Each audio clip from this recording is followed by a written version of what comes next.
Welcome, everyone, and thank you for joining us for today's KEI Network webinar, AI in Our Future, Lessons from the Series. Over the last several months, we've explored one of the defining issues of our time. As most of you are aware, how artificial intelligence is reshaping society, work, even our daily lives. Through the 8 episodes, including this one, of newsletters and webinars, we've been examining AI's promise from breakthroughs in science, health, communications, security, to its perils, including inequality and disruption and the emergence of systems that challenge human control. In today's wrap-up session, we'll be both reflecting and maybe even being a bit provocative. We'll revisit what we've learned, highlight where consensus has emerged, and confront the bigger questions still yet unresolved, such as should AI be regulated? Or can it be? And in an age of global competition. And then how do we balance innovation, freedom, and security? God knows that's top of the mind in anyone watching what's going on in the US right now. And above all, are we prepared to monitor and manage AI's risk behaviors before they outpace our ability to respond? This conversation today is not the end of the journey, but the beginning of a new phase, one that requires vigilance, ambitions, and foresight. We invite you to engage fully in today's discussion. I'll be calling on audience for input, but I'll be calling on initially Jeff and Bill Jones, who you're all familiar with, about the challenges and the opportunities that lie ahead and will shape us all. Jeff, I'm going to ask you to lead off just with a touch of background, and Bill too, and then I'll pose to you, Jeff, the first question. So why don't you tell the newcomers a little bit about who you are, Jeff, and then Bill, you do the same. Well, sure. I'm Jeff Uhlich. I've been a longtime member and supporter of Perry and the KEI Network. I'm a mostly retired HR executive with a lot of public sector, higher education, healthcare, and consulting experience, both here and in the Middle East. And I have been an early adopter and an enthusiastic follower of the whole AI revolution since before ChatGPT was launched, what now almost 3 years ago. And it has just continued to race ahead at a truly mind-bending pace. And I'm thrilled to be part of the conversation. So thanks for inviting me, Perry. Bill? Hi, thank you, Perry. So my background, I've been subject matter expert in technology for over 40 years. Right now, I'm involved in a number of projects that are building data centers, not necessarily AI-centric, but that seems to be a dominating use case for such data centers. So a lot of my insights don't necessarily come from the utilization of AI, but from the infrastructure concerns and constraints of actually making such a build out at the speed and design that everybody is trying to push for, especially in Alberta and other jurisdictions. Thank you, Perry. Bill, by the way, will be joining us next week, along with a few others, when we get into a extension of this series and we talk about the engine itself. Most of our discussion today and has been over the course of the last 8 episodes about the impact of AI, but not about the engine itself. So I felt that was overlooked. We put a panel together for next week on that topic. So Jeff, I'm going to talk about the erosion of expertise and the new mandate for talent. The series repeatedly confirmed that AI is commoditizing knowledge and forcing a fundamental shift where human value migrates to unique capabilities like empathy, trust, and judgment. That is, the relational skills rather than knowledge itself. And yet, AI adoption often encourages cognitive offloading, potentially eroding critical thinking. So my question, given that human value now lies in critical judgment of AI outputs and relational skills, how should leaders fundamentally re-architect talent management, that's your background, to successfully screen for and develop these high-value human skills such as moral reasoning and ethical discernment in a workforce increasingly reliant on instant AI-generated expertise? Thank God I gave you that question well in advance, because I don't think I could memorize that. Okay, go ahead, Jeff. Let's hear what you have to say. Well, yeah, you're right, Perry. That is my background. I've been in senior HR positions for most of my career in lots of different environments. And I lived through several different transitions, I would say, within the whole human capital management realm. But I think this one is categorically different. And I think it's what you touched on, which I think we'll talk more about throughout this session, is the commoditization of knowledge. And what this sort of implication is the shifting value that's placed on human intellect. And I think that's going to drive, it already is driving a shift in hiring priorities. 80% of organizations are now considering AI fluency to be a basic requirement coming in. We're seeing impact in the job market with the lowest rung on the ladder in a lot of organizations, those positions that were occupied by junior analysts. A lot of those jobs have already gone away. Question whether that will be a long-term thing and it's going to continue to work its way up through the organization. And I think the other thing that organizations are recognizing is that what we used to talk about was, staying current, continuous learning. Well, this is a sort of a level shift.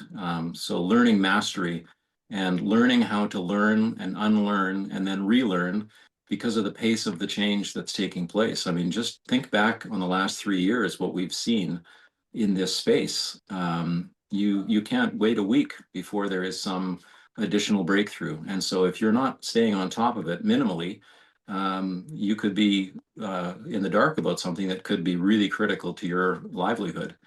I think the other implication is that, given the amount of information that these systems have ingested, I think there's going to be more emphasis placed on protecting our own intellectual property, our own unique creative differentiation, our perspective on things, and you referenced it in your question in terms of the human elements that we can still bring to this discussion.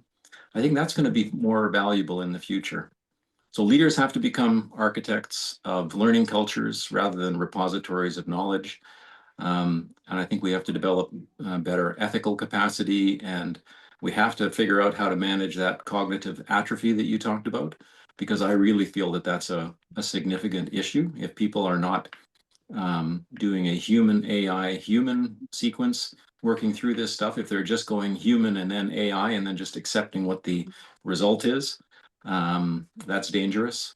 And then individuals have to focus on, and this is what I've learned in the last 3 years, focus on selection and curation of sources, prompt and context engineering, and then interaction and iteration with AI models and critical thinking and evaluation of the output so that it isn't just spitting out something that has been produced for you. So those are some big sort of high level implications of that erosion of expertise that I see as a human capital management professional. Well, it'll be very interesting to see where that learning is going to come from. Whether or not the institutions of knowledge that we have been developing over the last 500 years have the capacity to be nimble enough and pivot enough to move away from knowledge per se into this learning process. Okay, Bill, anything you want to add further to Jeff's summary there? Yeah, it was very good. I guess my comment, just to be on the other side of the discussion, is the implication of force multiplying a person's abilities. I think we're moving from using a shovel to dig a ditch to using a backhoe to, one of the huge steam run electrical ones they use up in the oil mines. That ability to take an individual and force multiply his work is incredible.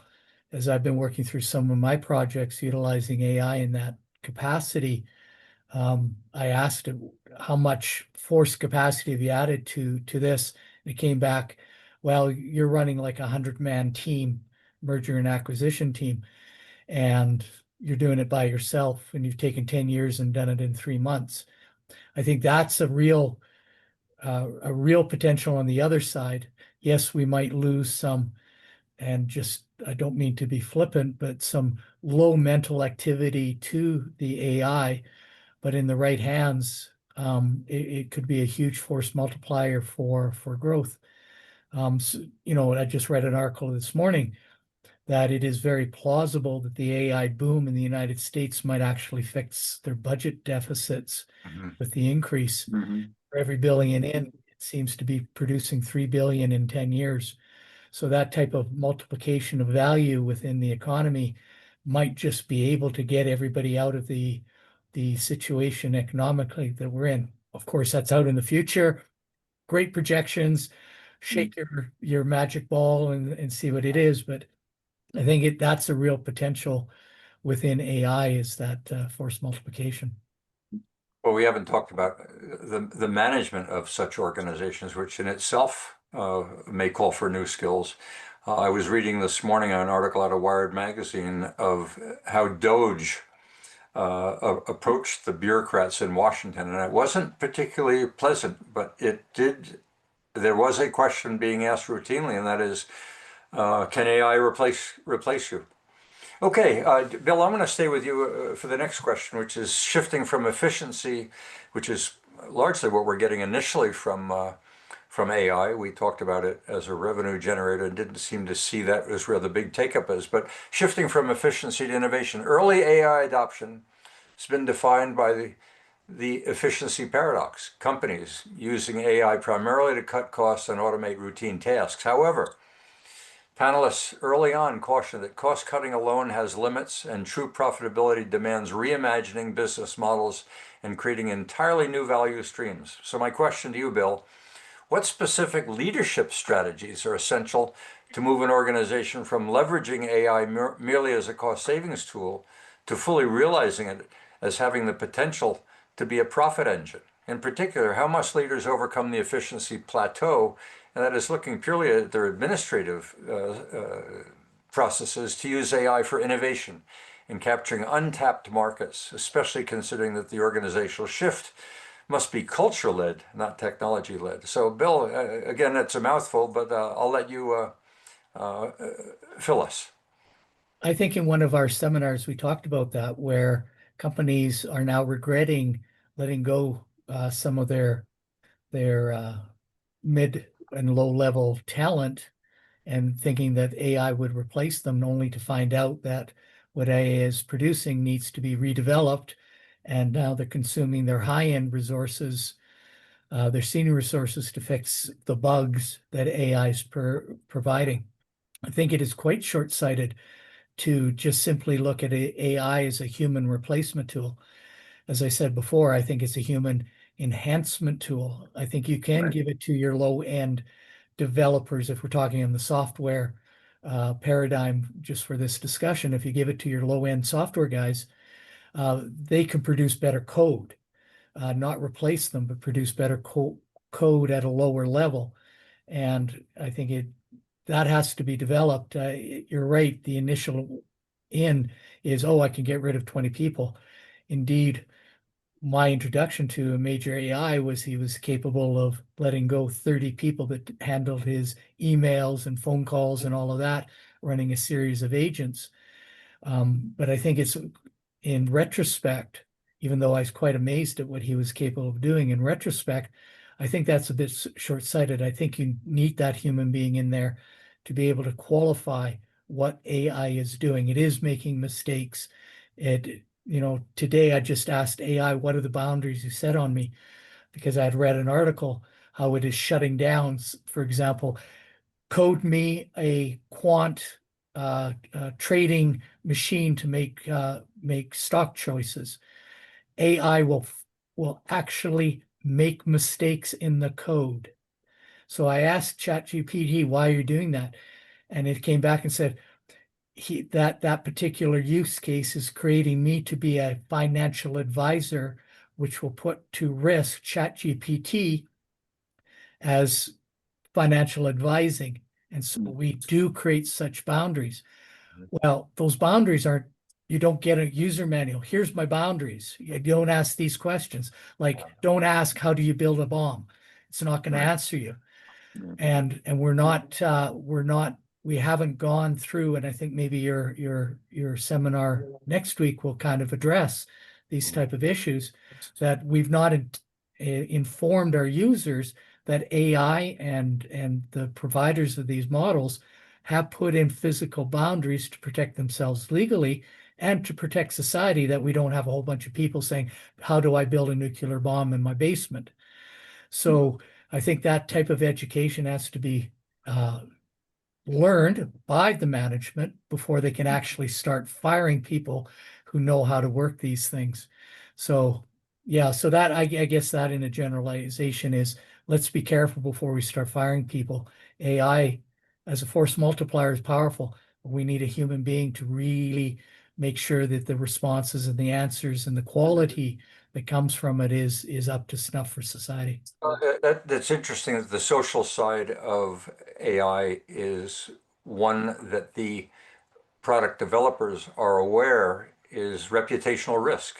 That if this thing goes off the rails, we could see a complete reversal of the hype or of the rate of progress and the confidence and trust that's been established. So it's good to hear that the industry itself, in recognition of reputational risk, is making some accommodations in their algorithms.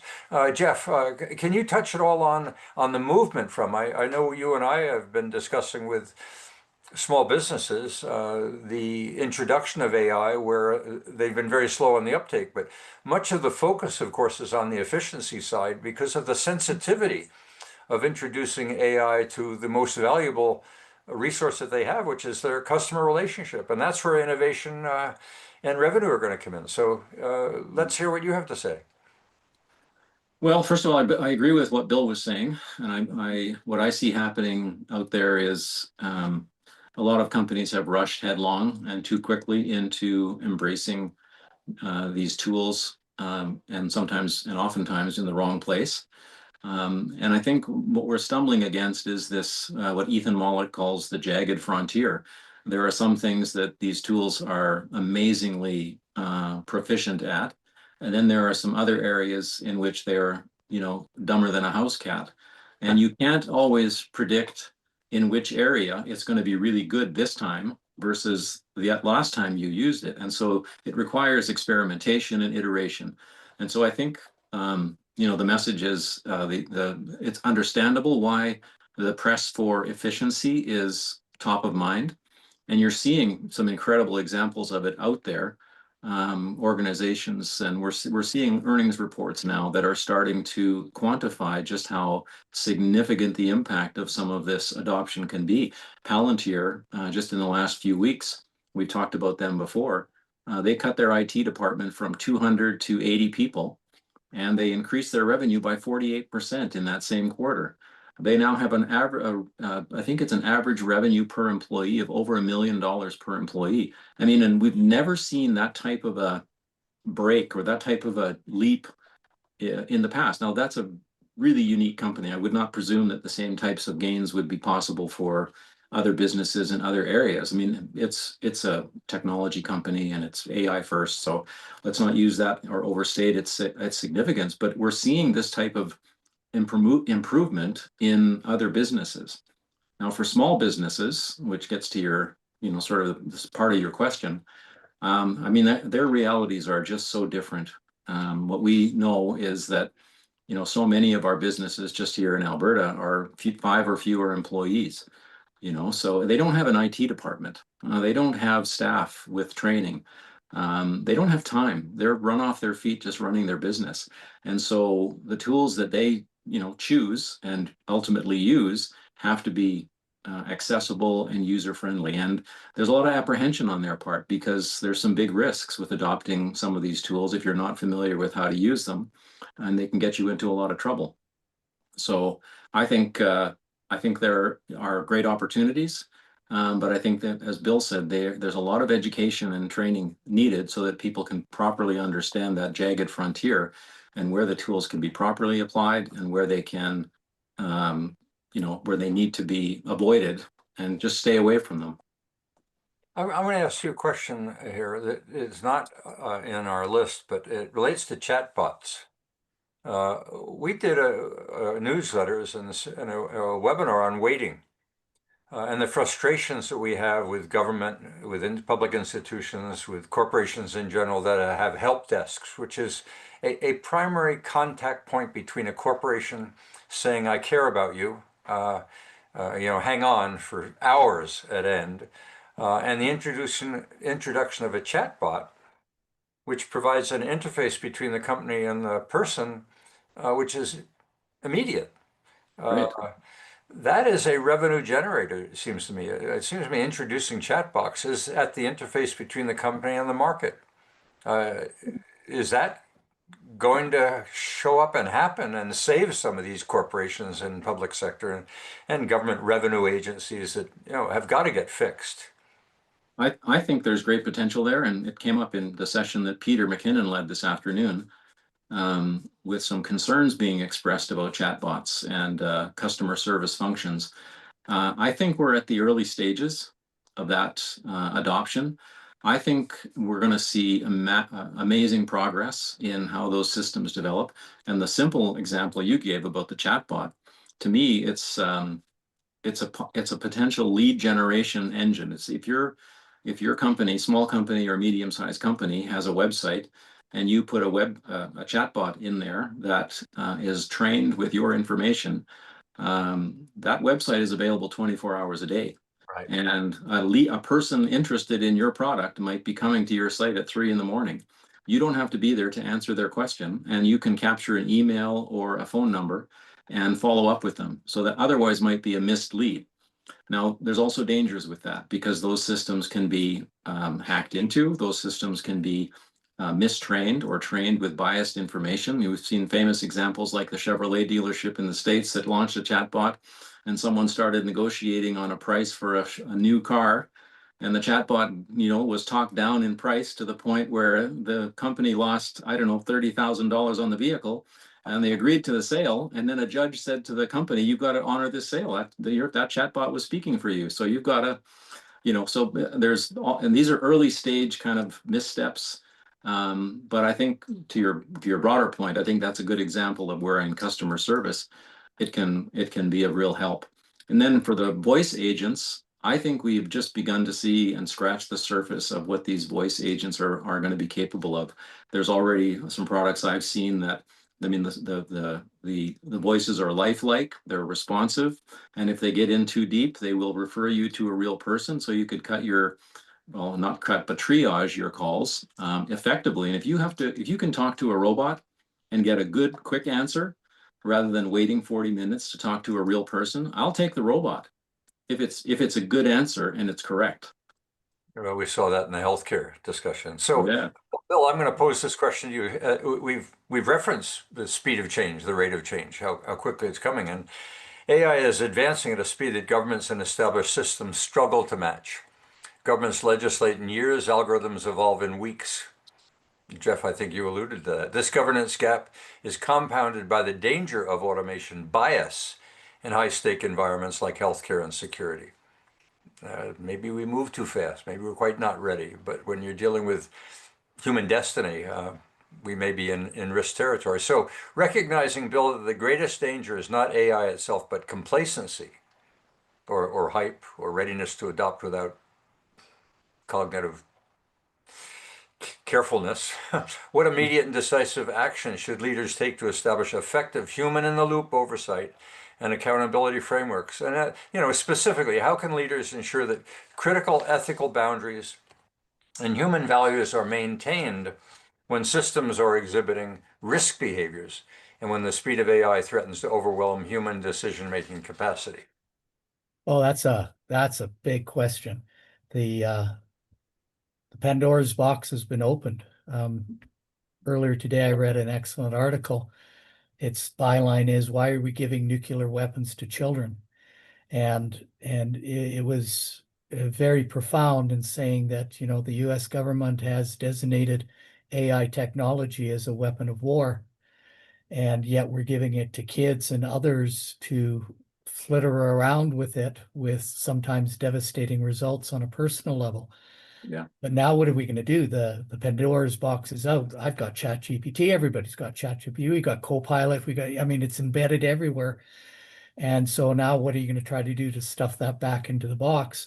And truly, what kind of regulatory system can you impose upon it now that people are using it? Turn it off and suddenly you'll get a firestorm saying, I'm using that for my business, such as Jeff said for his small business, or this gentleman that I was. He's got 30 people. Now it's shut off. Now he's a one-man operation doing the work of 30 people. What is he going to do? He's going to die. So that's a huge question. I'm flabbergasted and flummoxed on giving you any answer on that at all. Okay. I don't how do you stuff how do you stuff it back into the box? I don't know. I don't know. You're not alone there. I mean, not preempting Jeff, but this book in Back to Me that I've referenced numerous times, the coming wave, sort of arrives at that same point. He makes the point that we need to constrain this product, but he really doesn't have an answer on how. Jeff? Yeah, I have a few thoughts. And in preparing for today, I remembered a quote that I had read a long time ago, and I searched it out to find out who said it.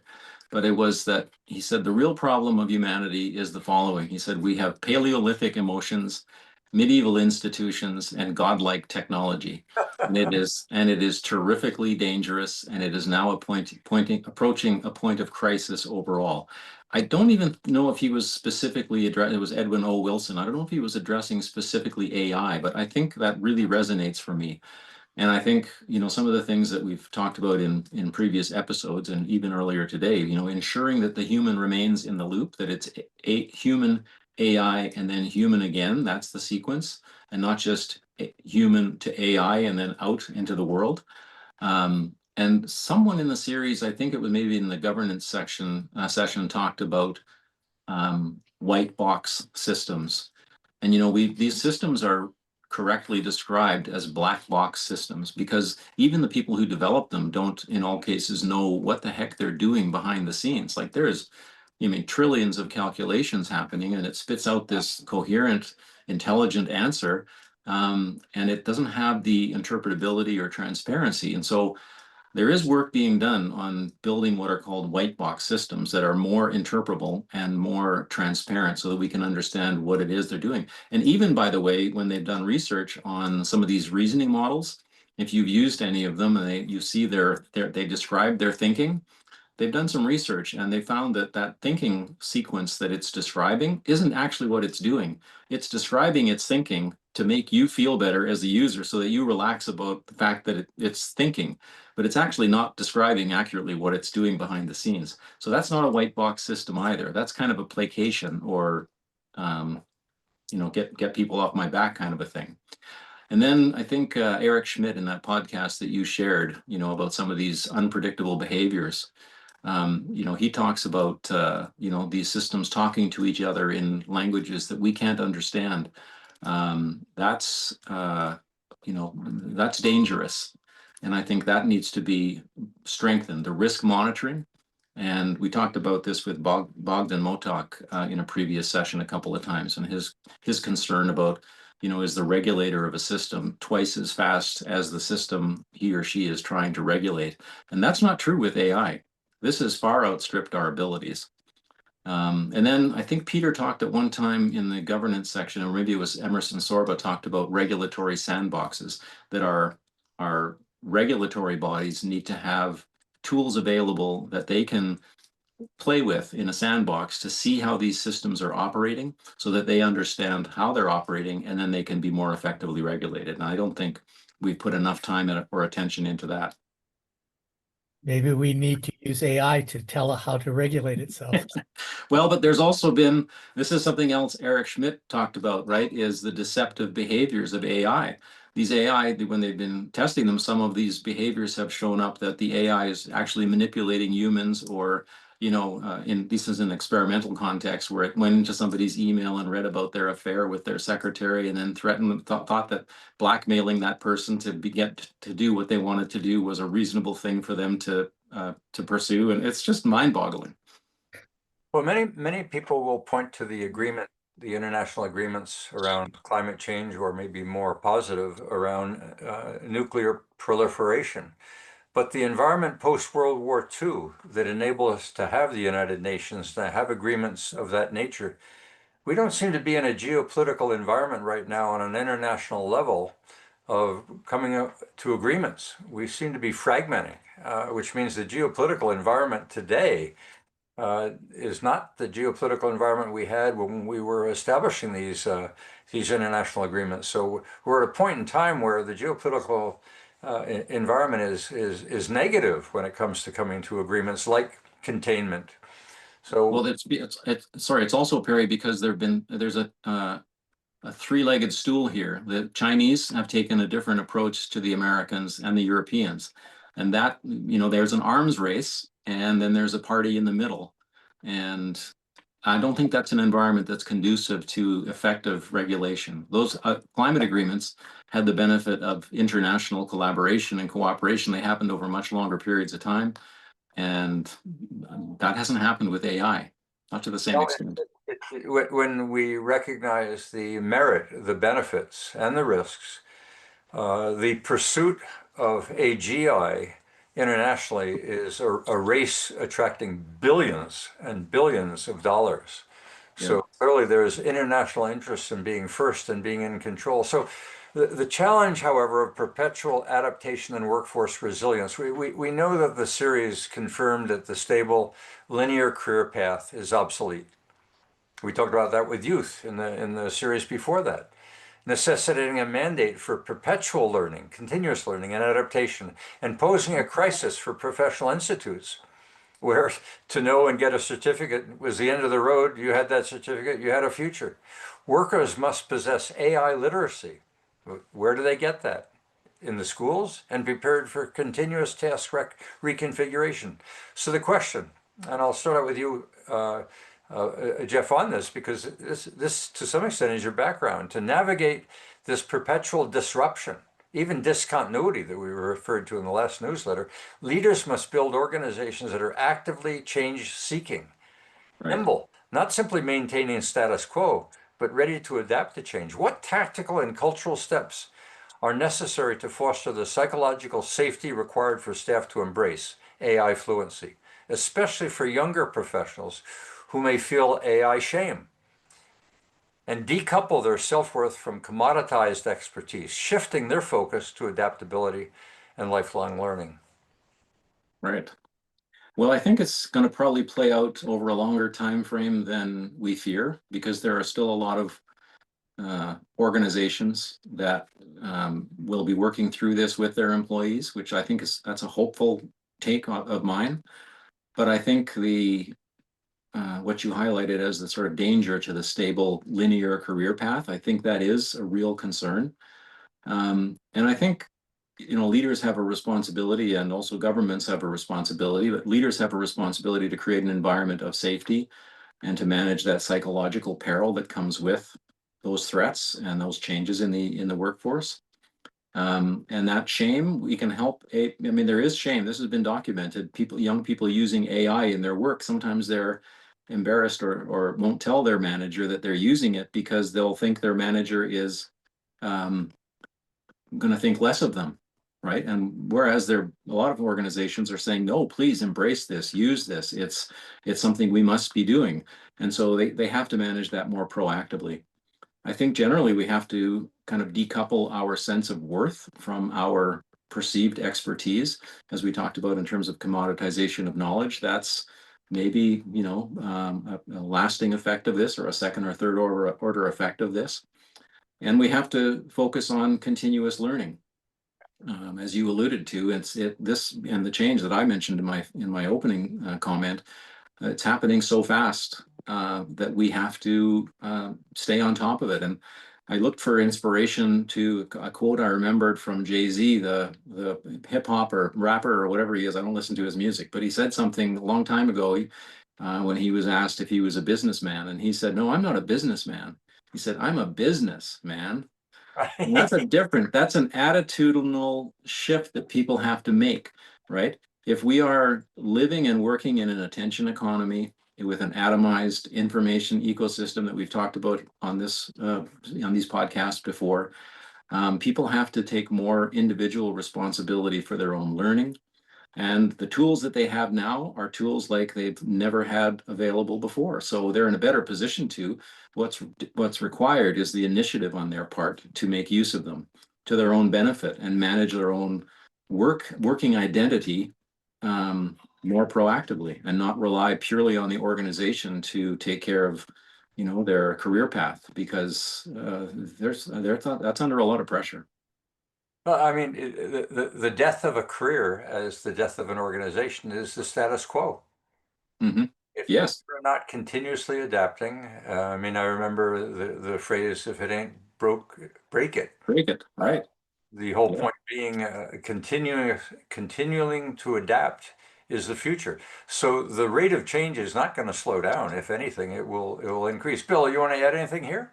Yeah, again, all of that is fantastic, but just take a little step to the side to address the other elephant in the room is there's vested interests in those that support the current education system and the current business model, which, given all the technology developments over the last 50 years, we still run in the industrial mode of business, punch a clock. And I mean, given how far we've gone in the information world, and now we're moving to the knowledge world, we haven't even gotten up to the information world yet from the industrial model. So when you speak, oh, how are we going to educate our people? We can't even get the postal people to realize they can't do house to house delivery without them going on strike. So how are you going to change the education system with the vested interest in maintaining the way it works to be able to do that adaptive change, prepare for change, and teach our youth to be able to be that level of adaptability when they are very well programmed into the industrial model of sending out little robots to work in a factory? Great question. Don't have an answer at all. I mean, Break those paradigms down. you've touched on something so significant of whether or not AI is the beginning of is a evolution or warrants revolution, whether the knowledge economy and the commoditization of knowledge through AI is going to foment a revolution, what we call discontinuity versus simply Description. disruption. Yeah. And there are those that believe that a lot of what we see going on right now is the pursuit of anarchy, and that is breaking the rules because the rules of the former economy don't fit the new economy. And we need more innovation, we need more creativity, which means disruption. I've mentioned numerous times that I was an advisor to the Board of Governors of one of Canada's strongest universities.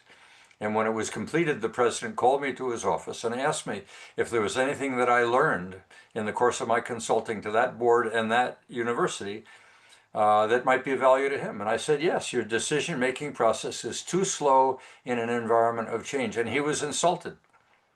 Now he's gone. That university survives. But one of the presidents of Alberta's universities is well aware, former president, that they have got to change quickly. But yet they've got tenured professors who have a certain knowledge base that doesn't necessarily fit the environment of building bridges between faculties and of building relationships with an economy well beyond the ivy grows on bricks pace of change that exists in our academic system. So last question. Balancing competing interests, public safety and personal freedom. Touched on this recently when I talked about democracy being tested. The discussion on security and governance highlighted the conflict between the need for collective security and protection of individual liberty and privacy, that tension between public interests and personal. Panelists noted that corporate interests have become that's a third force, potentially overriding as a third factor in this dynamic. So we've got corporate interests, public interests, and private interests, with the corporate interests often prioritizing proprietary control and probably having more money to spend and being much more nimble in their approaches. So my question for you, Bill, in high stakes areas like predictive policing and social services, where the public demands safety, but fears the very tools that are providing it, like surveillance. How must leaders balance, or can they, the competing demands of corporate innovation, public interest, and personal freedom? What specific mechanisms, if any, can leaders implement to move beyond destructive integration to beneficial, what we called interoperability, based on shared standards, to ensure AI strengthens democratic values and accountability rather than enabling centralized control? So I'm posing this question to you, Bill. Then I'll go to Jeff, and then I'm going to go to Peter McKinnon and open up discussion for the audience, because Peter's well aware of the interoperability option. Okay, go ahead, Bill. So what I see is that a challenge, any tool that's used for the security apparatus always gets introduced to solve a current problem and to protect the population under a current threat. Right. And the problem is there, once the tool has been utilized, there's always the creep that it gets used more and more and more for other things beyond its initial scope, that scope creep. And it is incredibly difficult to retract a tool from the government. Take a look at the Patriot Act in the United States, where it was only for terrorists. Now it's used to take people off the street that are American citizens protesting. I don't know if you can constrain government in its scope creep for things that it deems to be a security risk, and to utilize every tool in its arsenal that it gets to work that problem. It's the top of the social structure in that regard, and it always claims that what it does is necessary. So, good question. I don't have an answer, but it's very terrifying. Well, I know in the wrap up of the earlier webinar, and I needed to do a summary, the quandary was, I just left it on the table saying we're probably going to have to live with both and live with that conflict and hope that either AI or AI follow on will be that intermediary. Go ahead, Jeff. Yeah, I was just going to say it is a real tough question, and I agree with Bill that once governments have that authority or power established, it's really hard to scale that back. And the use of those systems, there has to be proportionality. Like they have to be used in a scale relevant to the seriousness of the threat. And what happens, unfortunately, is that a threat can come along, and then all of a sudden that becomes the impetus for some further restriction or reduction of rights. And if it's managed correctly by the government, people go along with it because they've been manipulated perhaps or are just legitimately concerned and afraid, and that can be capitalized on. And I think that's another danger in the whole broader discussion, is that these tools can also be used at massive scale to influence public opinion, and with a very personalized and targeted message. So it's kind of a double whammy in that regard. And a couple of other things, though, in terms of policing.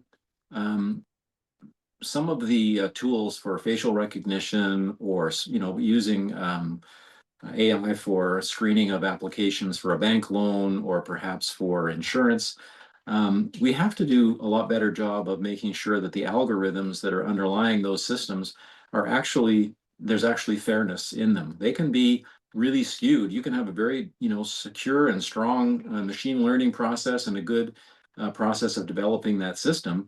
But if that data that it's been trained on contains biases that might reflect some bias or in regards to race or gender, all of a sudden those decisions that system is helping you to make has that inherent bias still in it.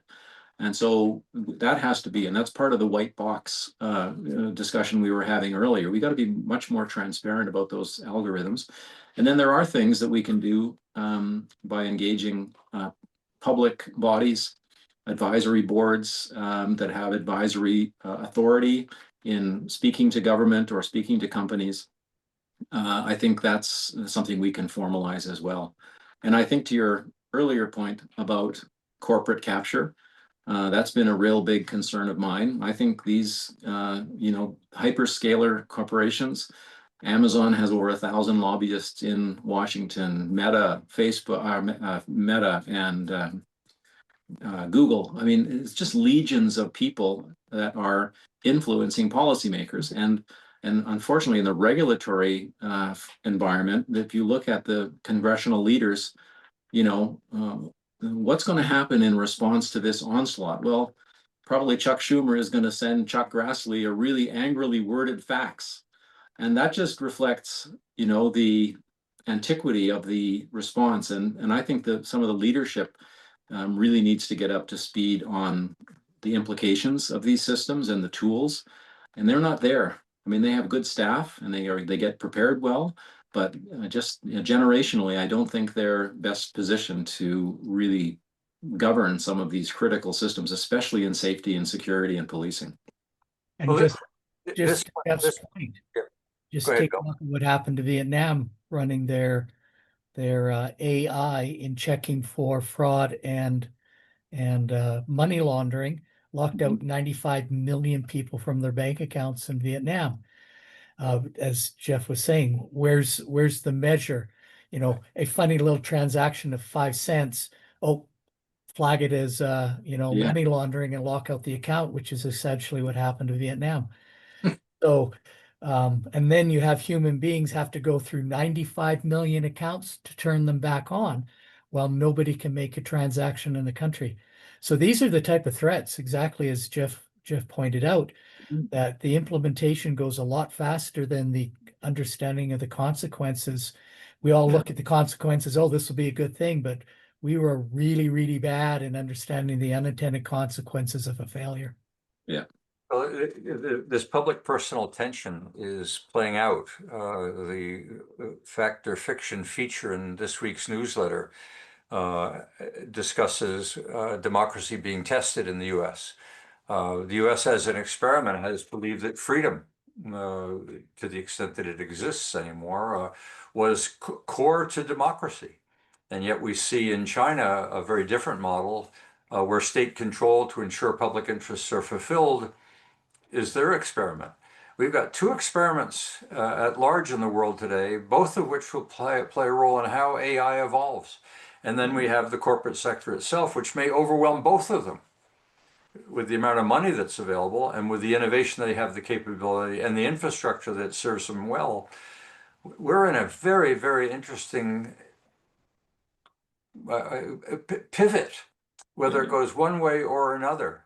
And that's why that fact or fiction feature on the democracy is being tested. Those of us who have lived within it and believed in it with faith and well served over 100, 250 years, may be finding that democracy is really being tested right now, internally and externally, and AI is contributing to it.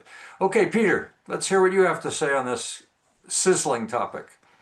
Yes, I think for a start, we have to recognize that data is the new commodity, and that it has a considerable amount of value that has yet to be, in fact, ultimately measured as to what that value is. But I would suggest that value is constantly increasing. There's so much data available to do training and to make decisions based on. So that's one issue. But of course, the other is we need some kind of let's call it a responsible AI governance framework. So I'm talking about a framework here. So let's start at that, because there's absolutely no international agreement yet of any sort on managing AI in any way whatsoever, other than various countries and some aggregated groups of countries, such as the European Union, acting as a single group. But they're pouring enormous amounts of money, as was been alluded to by Perry earlier, into AI research and commercialization, while at the same time trying to create some kind of constraints on AI. So it's kind of like almost an oxymoronic kind of situation. So within a framework, I think it's a multi-dimensional kind of exercise.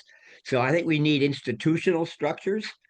Those could be at the level of corporations, particularly large public institutions that are using AI or developing AI. They should have ethics boards, or integrity and ethics boards, or some sort of committee of that sort. That could apply to government departments as well as central agencies of government that oversee operations of government. I think there's a need for independent regulators, and that these be on a supranational basis. The idea maybe could come from some of the ways in which telecommunications has been regulated in the past. I think we also need internal governance teams that would look and constantly monitor and audit and update what's going on internally within the institution, whether it's a public or private organization or corporate, a government, as I was saying, or government agency. I think we need standards and certainly guardrails at a minimum, and that the standards are be a set of things like technical standards. I think we need certification standards, especially for those who are the builders of these large complex models, as well as those who are the users of these in mission critical operations. That would be a minimum to be certified. And I think we also need audit trails at various levels to be able to measure what is actually going on and to be able to then take, be accountable and to be able to investigate, anything that seems unusual. Also, we need stakeholder investment. So that would be a combination of, I think, of both government as well as individual organizations such as corporations, and that these have to work together because it's the corporations here that are generating the source of revenue and the transformation in the technology that are helping, fueling all this debate we're going through. And it's going to be governments are going to have some responsibility for ensuring that there's fair and equitable use of this type of technology. So that's a rambling start to answering your question in regard to a framework. The other thing I might suggest, well, I might, in summary, then I would say that responsible AI governance is a mix of ethical principles, legal frameworks, technical standards, organizational processes, and democratic oversight. So you can see that this is not a simple framework, although it has basic components that can add up to making it more complex. You've given this some thought, Peter. It's apparent. Can I ask Peter Yeah. a question? Peter, I agree with everything that you just said, and I agree with the necessity of all of those things. And yet I wonder, in an environment where we're in the midst of an arms race to pursue the unbridled development of these tools, how do you, if we develop standards and have all of this structure that you described in place, and the party that we're working next to or competing with doesn't have those standards, it's an asymmetric war. And we are at a disadvantage, and it will slow our progress and it will enable theirs. And those standards will have the moral high ground, but will be hammered. And I'll just add to Jeff's comment, that was my thought too, except a little more darker. What happens if the dark web starts creating its own AI without any boundaries, where I can type in, how do I build a nuclear bomb in my basement, and it will go and seek the answer, regardless of the framework of the good people in the white society side are getting the boundaries. It's, similar to gun laws, they only apply to people who obey the law. Right. What are we going to do about when AI actually infiltrates the dark web? And Peter, I just wanted to add, Peter, that just one last point quickly, and that is even the EU, which has been getting a lot of, laudatory comments that they've actually, pioneered or done something about AI regulation for the EU. Even theirs doesn't take effect. I think it's for another year or so. And I think what was read between the lines there is that they delayed the implementation of it. And part of the reason was that they wanted to allow their own AI frontier model developer, Mistral in France, to get some traction and to accomplish some things before they got regulated into, being stifled somewhat. But again, once that takes place, they might be the only ones with a regulatory framework. And how does that withstand all of the unregulated parties that they're surrounded by? Anyways, So let me give you a scenario, Peter, Bill, Jeff, and all. Our concern right now is the capacity to build a regulatory environment to enable AI to continue, or to provide adequate constraints so that it can't. It either slows down or must be stopped. There is a scenario that actually works, and that scenario is that it can't go forward, that the either the physical infrastructure or the fact that in order to achieve the level of intelligence that we're talking about, it needs to be conscious. We may find that within the algorithmic challenges as we move into AGI, that it can't go any further, that it never can achieve the degree of agency that we're concerned about. Or secondly, that the infrastructure required in order to support AGI at the scale that we're talking about is just not there.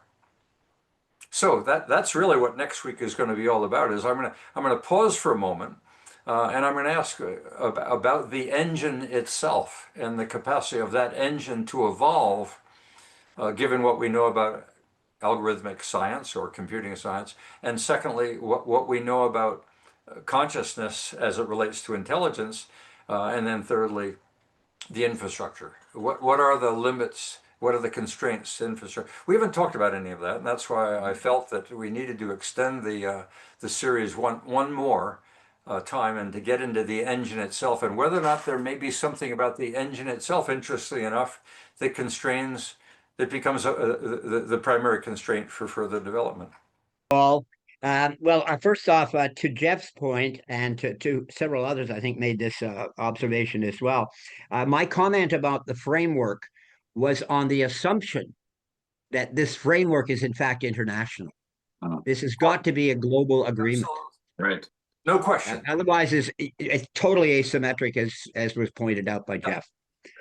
Secondly, I would like to suggest that, and I posted somewhat of a working definition, that one of the ways to help reduce the conflict of difficulty in interoperability is primarily around the data and the formats and so on. So there's a new concept, relatively new concept that's been evolving called data fabrics. And I provided a working definition, as I say in the chat.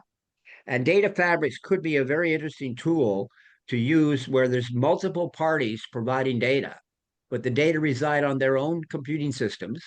They're not aggregated, but the data fabric goes into their system and gets what's needed. And it's a set of agreed rules on how this all interacts and the access privileges, etc. So if you're interested in improving the data side of AI, you might look up and look into data fabrics. So that's a couple of points I thought I'd add Well, to. the discussion we're having, and Peter, thank you very much. That was illuminating. Political science in the past was about government. I think political science needs itself to rethink the whole approach that political science has been taking and begin to recognize that we've got a new player in the game. That AI is out of the bottle. And is not something that is easily subjected to the governing control that we're used to and we've lived with now since the Middle Ages. We have an entirely new environment with an entirely new set of players. And the governing rules and the mechanisms of government that we've referred to in the past just don't seem to apply. Well, after the 30 Years' War, we ended up with the Treaty of Westphalia. And that, of course, followed about 500 years of war before that. So clearly, we need some global solution, as you're pointing out, Perry, here, because we need a new kind of model. Yeah. I think it's the nation state model, which is what we've been living under in the Westphalia context, has been with us for, let's say, 400 years. And I think it's time that it gets changed in some way. In fact, I may have spoken to some of you about this before. I do believe that cities, especially the major cities of the world, are actually going to become the dominant centers of governance in the future. And that city states will rise again, as we had seen in the Renaissance. That model follows a decentralization under moments of threat scenario, and that's not unusual. That when you are facing some global, people will resort back to their local levels of control, and that's really one of the options. The other option, of course, is the reverse, that WEF and global government becomes the future, and all must bow down to and celebrate and conform with what Orwell saw emerging. But in Orwell's day and in his model, there wasn't an interconnectivity that we have today. Right. So even in what you were just saying, although we may be disparate in individual cells, we are still interconnected. Yeah. I'm not sure AI will listen I'm to not talking about AI specifically here. This is just we're interconnected because we have an infrastructure that's given us that ability. But what we're caught up in is we keep on thinking about human solutions and human institutions, and I'm beginning to think that we're a little naive to believe that we will find the answer. It's conceivable that AI finds its own answer on how it may well be regulated. That AI doesn't really give a damn about our institutional models or our frustrations. Why should we be particularly interesting to something that is so intelligent and so capable of evolving on its own? We may be viewed as little ants that are sort of crawling around in our own environment with our own issues as it moves into governing itself in some way. That's a scenario. I mean, there are I think numerous that's scenarios. yeah. I think that's a bit dystopian, but it's a possibility, is a scenario for sure. It's dystopian to those that wish to retain power today, and I'm not sure that's relevant. And I think to open up our minds to what that future may well look like, we've got to break away from this sense that this is a threat to mankind. It may have nothing to do with mankind. It may go off on its own to decide its own future and where it evolves into, and let mankind wrestle with its own public-private conflicts. Well, I think one way to address what you're just raising here is to maybe have an exercise, whether it's a cognitive exercise or one physical we work out, but where we make the scenario that the aliens are coming, and we don't know whether they're going to be good or bad. Stephen Hawking has warned us that we should be cautious about, what we wish for when it comes to making radio contact with aliens.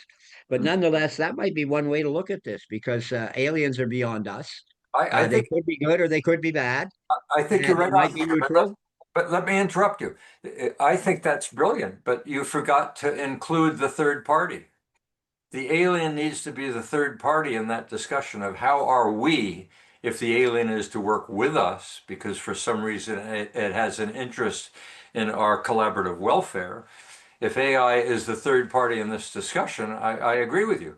But if you leave AI out, as if you want to control it or determine what its future will be, I think it may find it offensive. Well, I would argue that if we're dealing with intelligence that's visiting us, it would have technology far beyond what we have, and Yes. therefore it would already have AI, probably well beyond what we're going to have even this century. And as a consequence, I think it's just part of the mix. I Yeah. don't think that, yeah, the visiting AI, sorry, the visiting aliens will certainly have something we will call artificial intelligence. Sure. Sure. I mean, Okay. every kind of technology that we've developed has been incremental, This and is this I think is the same would apply to aliens. okay. This is a good point to call it a day because for those of you that are listening intensely and finding this conversation almost humorous, I often find humor as a good instrument to open up our minds and not be so afraid. And I'm hope that's what I like about our network is we're not afraid to explore some of these interesting alternatives. Let's come back to your comments, and I think they were Jeff's about the European AI Act. The European AI Act is now in effect, but Oh, only partially. okay. So there's incremental steps to it, and there'll be another 2 steps before it's fully implemented in August of 2026. So there's your date, from All right. August 2026. There's 3 levels of approval to get this act approved in the first place. And after it had been approved by the European Parliament, it then went to in effect, committee. And that committee was lobbied by the AI industry in Europe and possibly with some political support. And that led to some modifications to what had been agreed to by the European Parliament. And those modifications were all related to large language models, and particularly the concept of timing and innovation timeframes. Right. So it was slightly mellowed in that context, and the countries involved with France was identified, but also Italy and I believe Germany. So there were Yeah. 3 countries of the EU that were involved in getting that sidetracked briefly. And it did change the rule a little bit, but it's not a fundamental game changer of any sort. It was just a more of administrative and timing thing. So that's a little bit about the European Union. It is still there, and I might also say that China, when Chinese companies introduce large language models in the sense of in the public, then they have to have those algorithms approved through a Chinese government administrative authority. Yeah. So the DeepSeek and the Alibaba and so on stuff you hear about, and now even China Mobile, which is a state-owned company, not a private company in China like Alibaba. It's a state-owned company. They have a 300 trillion variable large language model. That is the largest I'm aware of, and it's already doing very well in tests. So there's so much future coming. Yeah. But there are other limitations, and we've talked a bit about some of these in both the series and today. Data centers may be part of the problem, and also the data itself, as well as maybe the whole modeling is wrong. We were talking about hallucinations early on, and hallucinations are a consequence of the model. It's not a bug. So Right. look at ourselves. Our brain is a small little box, and we're talking about trying to make our systems that simulate our brain, and we're building bigger and bigger data centers. They're taking up hectares of land. I mean, that just doesn't make sense. Our model of AI is not the model biology created. So I think there's a huge opportunity to over the next decades to improve AI in the context of making it more biologically like. Well, that's the newsletter this coming week referenced exactly that, the merging of computing and biosciences, and whether or not it's not simply asking AI to simulate the biological nature of the brain, but to actually integrate the two, where you got silicon and carbon working together. It's a very interesting theoretical set of papers, and I link in that newsletter. I link the reader to one of those theoretical summaries. So we're in a fascinating period of time. Andre. Series of comments. Thank you, Perry, Bill, Jeff, Peter, and the rest of you. These are, we've just scratched the surface here. Like, I've got a list. I'm just going to read them off. It's not even, you don't have to respond to them. In a dog pile on the education system, I have 10 nieces and nephews, all under 20 years old, and the education system's not even dealing with, generative AI models at all. It's broken. It's Yeah, broken. totally. So I'm gobsmacked. Biggest technology in my lifetime, game changer.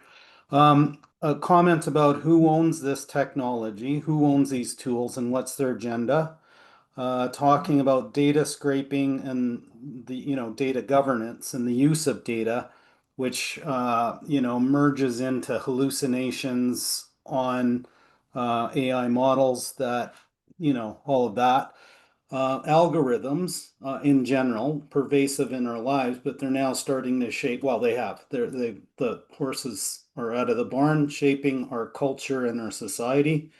I have a concern with that.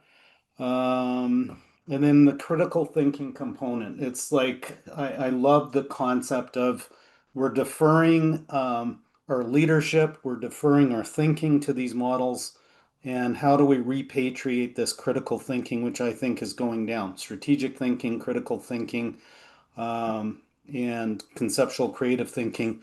Those are waning. I'm seeing it.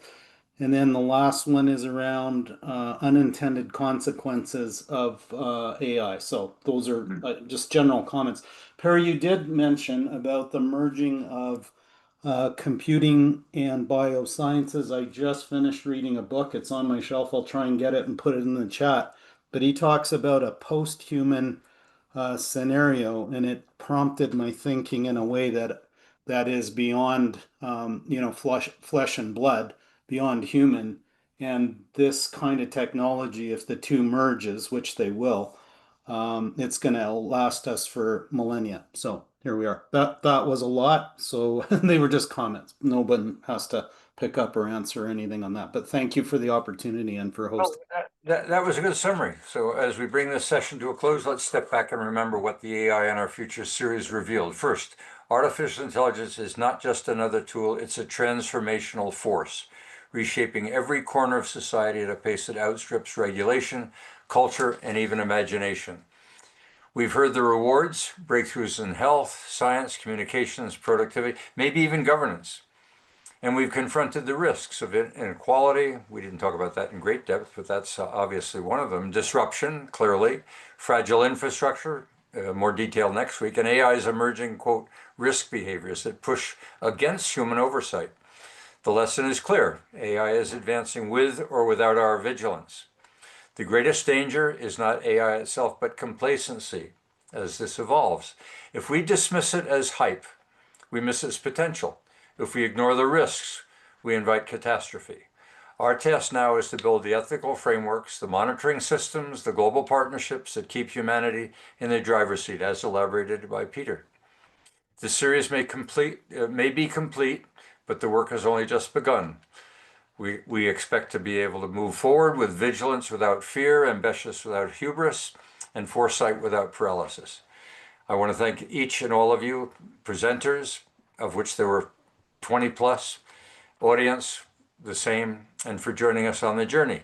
The conversation continues, and as I've said, the opportunity next week is to discuss further the engine itself, and then we get into the real future of where we think the future will be as AI continues to evolve. So thank you, Randall. Let's call it a day, and if we want to have an after party, you're all welcome to stay on.